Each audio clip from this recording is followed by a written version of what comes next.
Welcome back to The Price of Business. I'm your host, Kevin Bright, talking to you about you and your business. Susan Ahlstrom, I have her here on the phone. Susan, of course, she's with J.P. William, the social media and newsletter creating company for businesses of all sizes. And she's an expert. She's an authority on the social media business. Always delighted to have you on the show. Welcome.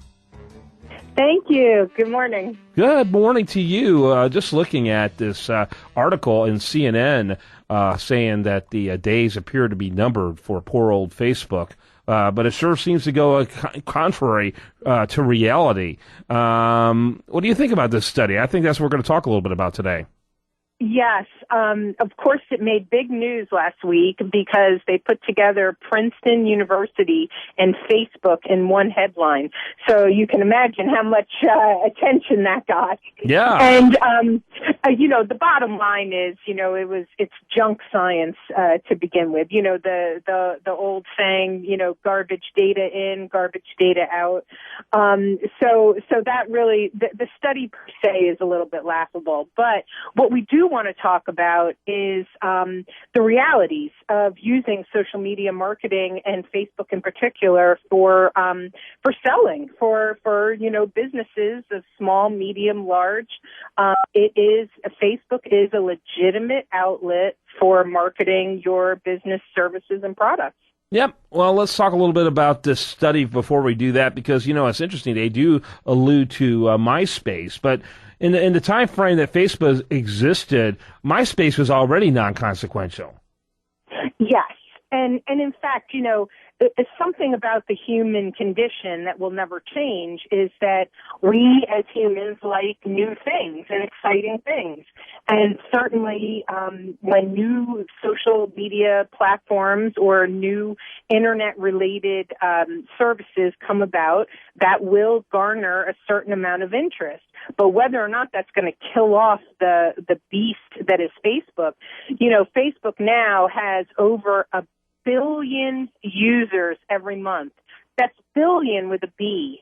It's going to be very difficult to kill an entity that has that many active users. Doesn't mean to say that there won't be new things that catch the eye, especially of the young people using the internet. But certainly Facebook is a mainstay right now, and especially if you're marketing to people that are age 40 and over. Mm-hmm. So it sounds a little counterintuitive that we're talking about a social media platform that would target people of my age and older, but that's the truth about Facebook. That's who's using Facebook now. So when we hear about a study like what are younger people using, because they're very social too? Yeah, well, young people, number one, love to jump onto something new. So Snapchat and WhatsApp are very popular. But there is a Facebook product or company called Instagram that has become very popular with young folks. And the reason is because Instagram is about posting a picture and adding a little bit of text. Mm-hmm. Facebook is about posting text and maybe adding a picture. So you can intuitively know that younger people are going to love to post pictures and just put a little bit of text. So something like Instagram is very popular with young people. But again, for people 40 and older, Facebook is a huge mainstay and something that businesses need to, pay attention to. I thought my Facebook activity was an indicator of my youthfulness, but now you tell me this. Right. You have made me depressed. Right. Well, let's face it. There's always going to be something new.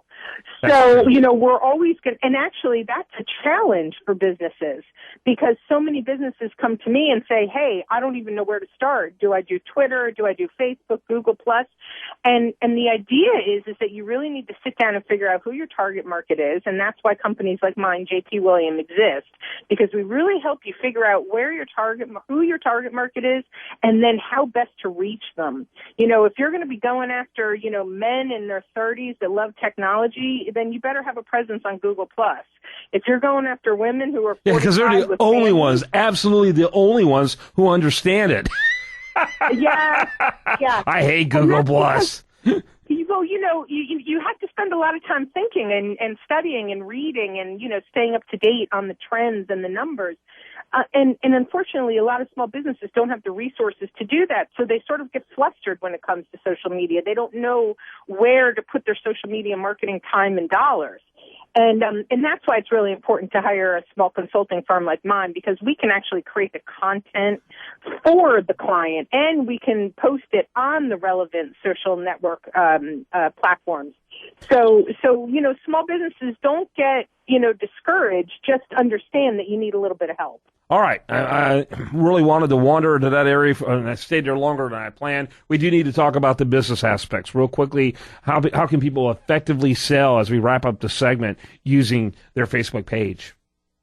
Yes. What they need to do is they need to provide information, not just their product, not just their services, but information in general related to their company and the target market. So if you're selling something to moms, you just don't want to talk about the latest diaper. You want to talk about why it's important to know about latest diapers, why it's important to know about nutrition. You need to really post information that is relevant to your target market, but is not necessarily pushing your product all the time. Right. It's very important to be engaged. Should this engagement be done? I see a lot of these corporate Facebook pages, and I just wonder their value. I mean, I wonder, and they can get a bunch of people on there, but if they got 5,000 employees, and we'll give you a free dessert at lunchtime if you like us on Facebook. You can have 5,000 non-existent Facebook fans, if you will. When it comes to actual value. What do you think about this engagement being done by individuals versus corporations on Facebooks? Yeah, well, certainly don't always believe the numbers. When you see numbers of Facebook likes and Twitter followers and things like that, often those numbers are padded with accounts that are not in use or duplicate accounts. So don't pay attention so much to the numbers. Pay attention more to the content.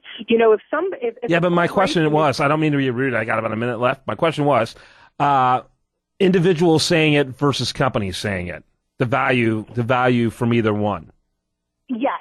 Well, certainly it helps to have an individual say it because that's an individual testimonial, but we don't want to take away from the importance of corporations or businesses posting relevant information on their Facebook page to engage their clients in discussion.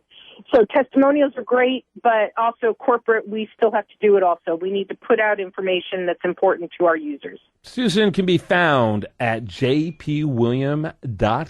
jpwilliam.com. Is that your website as well, jpwilliam.com?